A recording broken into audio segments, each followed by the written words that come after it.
Hey guys, welcome back to my channel. This is the unboxing and review of Procus Viper 4K action camera. So this is the retail box of the camera, and as you guys can see, it has a transparent view of the camera and a Procus Viper logo on the front side, and all the specs are written in the back side. So let's keep that part and let's open up the box and let's see what I got inside it. And we have nothing else in the box, but I want to mention one thing, that Amazon delivery guys are not taking care of our product at all, because as you guys can see, the product is pretty much destroyed from both sides, so they should take care a little bit more. Now let's focus on our video. So the first thing we got in the box is the manual, and manual is very important stuff, so let's keep it aside and let's see what else we got. And the hero of the show, our action camera, and I don't know why it looks like it's scratched somehow. Okay, so let's keep it aside and let's see what else we got in the box. So as you guys can see, here are so many mounting options included in the box. So zip ties, tripod mount, bike handle mount, one clip mount, some velcro straps, other mounts as well, and one well. I don't know how to use it and I have no idea. So now let's focus on our camera. So it comes within a waterproof housing, and let's talk about the build quality of the camera. So the camera comes within a waterproof housing. The build quality of the waterproof housing is looking kinda okay, but it will do its job, and you can shoot underwater 4K videos and 16 megapixel images. So let's open up the waterproof housing and let's take a look on our action camera itself. So the build quality of the action camera looks pretty basic, and in terms of layout, it has a mode button in the front side, it has a 2-inch screen in the back side, on the top side it has a red indicator and a OK button, in the right side it has a speaker and volume up and volume down, and in the left side it has HDMI out, charging port and a SD card, but there is no rubber padding on the sides. And in the bottom section you will find the battery compartment. The battery is 900 milliampere, and the company claims it can shoot 1080p for 90 minutes and 4K footage for 30 minutes. Now let's talk about the specs of the camera. So this camera can shoot 16 megapixel still images, and you can choose between 16, 10, 8, 5 or 2 megapixel in the menu.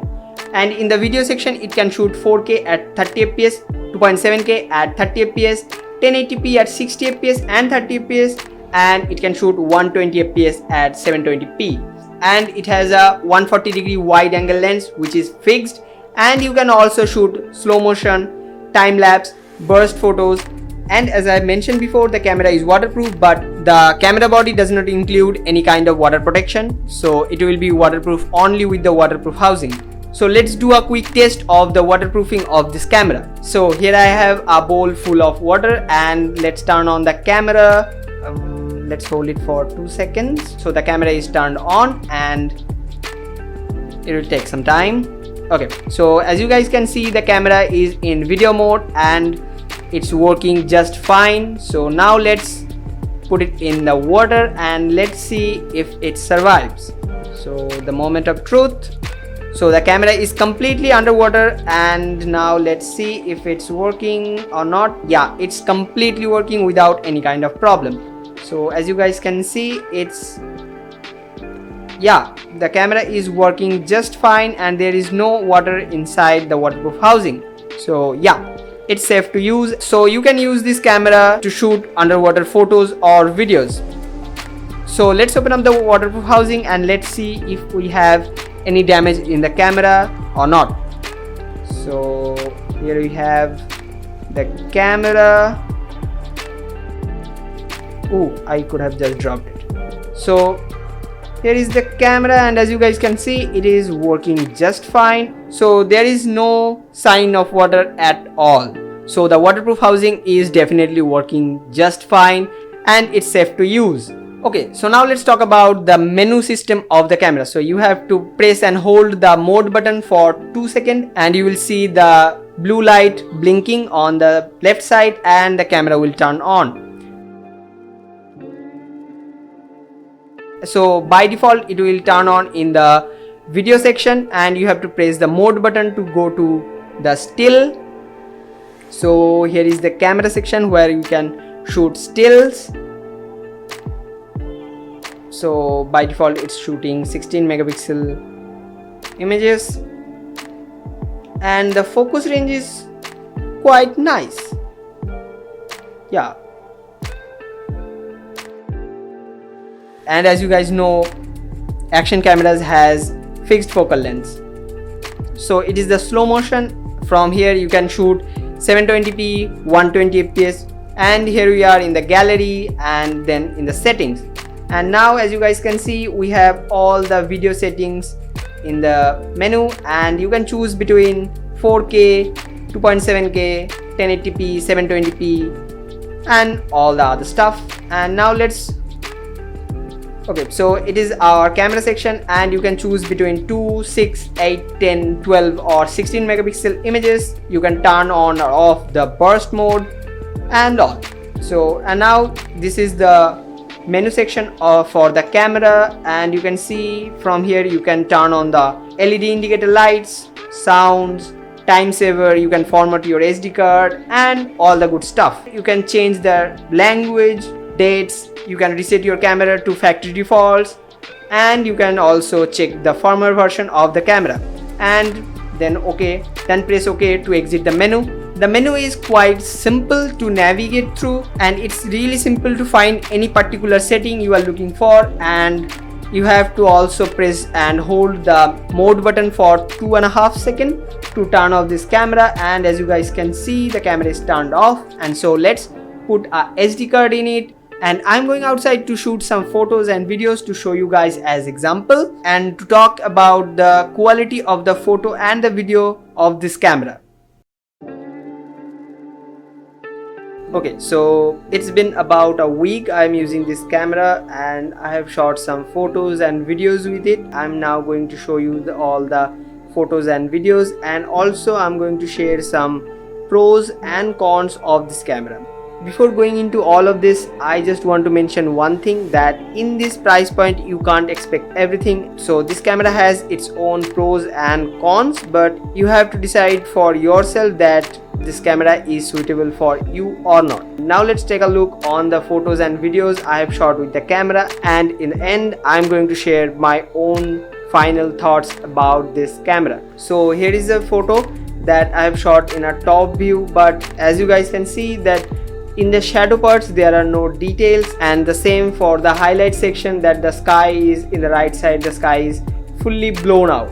So that's not a good thing, but the reflection of the cloud in the water is looking kinda good, so the picture turns out good. But this camera only shoots JPEG. This camera does not shoot RAW in any settings, so you guys are not going to get any flexibility while editing the images shot on this camera. So you have to keep that in mind, that the blown out sky and the details in the shadow parts are gone forever, and you have to live with that. Now let's take a look on the next image. So in this second image, as you guys can see, it is overall nicely exposed image, but you guys can also see that in the right section there is some kind of magenta shift that happening only in the right section. So I'm not quite sure about that, but yeah, that's happening.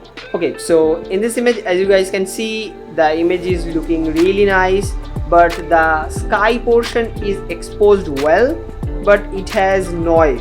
In the extreme bottom there is no data at all, like it's fully black, so that part also not looking good. And as I mentioned before, that this camera doesn't shoot in RAW, so the lost details are gone forever and you can't recover it while editing. Okay, so this image I kinda like it, but still it has some grains going on, some grain color noise going on, and also the shadow section is looking extremely bad. And in this image, as you guys can see, it still has the magenta tint on the side, and also the shadows looking extremely bad. This image is kinda looking okay, like the sky is exposed, some part of the sky is overexposed, but still it's pretty much okay. Overall this image is looking good with the overexposed sky. So these are the cons I found in this camera, that the sky is not exposed well in pretty much every shot, and it has kinda magenta shift in the highlighted section, and that looks pretty bad. Okay, so let's talk about if it's an action camera and it's waterproof, you are going to try to shoot some underwater shots. But if you try to shoot underwater photos with this camera, the photo is gonna look like this. Yeah, there is no detail, it can't see anything underwater, and the image is just unusable. Now I have shot another image half underwater and half over the water. So as you guys can see, it can expose for the sky well, but still the some part of the sky is still overexposed, but it can't see anything underwater. So the waterproof term is just for business. It's not gonna help you to shoot any images, and you literally can't use it. Like, it's unusable. Okay, so now I'm showing you some photos shot on this camera, and as you guys can see, this camera is pretty bad while in photo section. So maybe this camera is not good in photo section, but maybe this camera is the best budget option for videos. Okay, so when we are talking about video section, that the first thing you should keep in mind that this camera doesn't have any kind of stabilization. So if you're riding, if you are walking, then the video is gonna look like that. As you guys can see, I'm walking and the video looks really bad. So now I'm going to show you some videos I have shot on this camera. So as you guys can see, the sky is even more overexposed while shooting the videos, and the magenta shift is still there. In the shadows there is no data, and even less data than the still images. The magenta shift on the sides are still there. The image is still noisy, even more than the still images. So overall this camera is pretty bad in the photo section, but in the video section this camera is worst. Like, in this price point we can't expect everything, but we are not getting anything at all. So from my perspective, this camera doesn't make any sense, and you can't use the photos and videos from this camera anywhere, and the mobile in your pocket or the mobile you are watching this video on shoots better images than this camera. So I don't recommend this camera to anyone.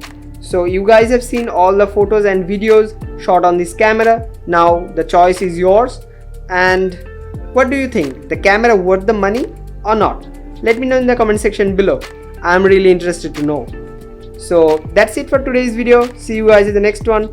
And now I'm uploading one video every week. So I'm trying to be more consistent. So if you like the video, please toss a like. That really motivates me to create more new contents. And if you don't like the video, hit the dislike button twice. If you are new here, please consider subscribing to watch more photography and tech related contents. See you guys in the next one. Till then, tata.